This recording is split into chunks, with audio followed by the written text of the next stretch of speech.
आज आपण सगळे एकत्र आहोत, हसतो आहोत, बोलतो आहोत, मोबाईलमध्ये व्यस्त आहोत. पण खरं सांगू का, आपल्यापैकी अनेकांच्या मनात रोज एक शांत युद्ध चालू असतं. मला हे नाही म्हणायचे आजची पिढी कमकुवत आहे, फक्त ती जास्त दडपणाखाली आहे.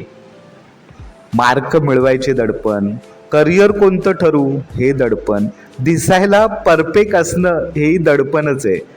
आणि सगळ्यात मोठं दडपण, सगळं ठीक आहे असं दाखवायचं.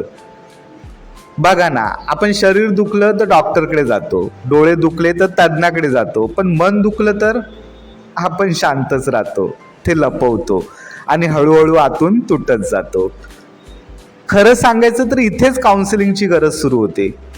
काउन्सिलिंग म्हणजे वेड्यांसाठी नाही, आणि काउन्सिलिंग म्हणजे हार मानणं सुद्धा नाही.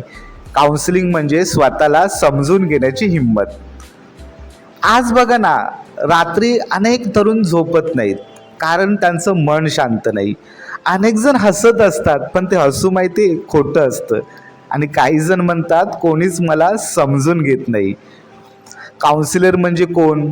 न्याय करणारी व्यक्ती नाही, ती असते जी तुमचं बोलणं पूर्ण ऐकते, तुम्हाला दोष न देता तुमच्या मनाचा गोंधळ उलगडायला मदत करते. आज जर आपण वेळेवर मनाचं ऐकलं नाही तर उद्या ते ओरडायला लागतं, आणि ते ओरडणं खूप महाग पडू शकतं बरं का.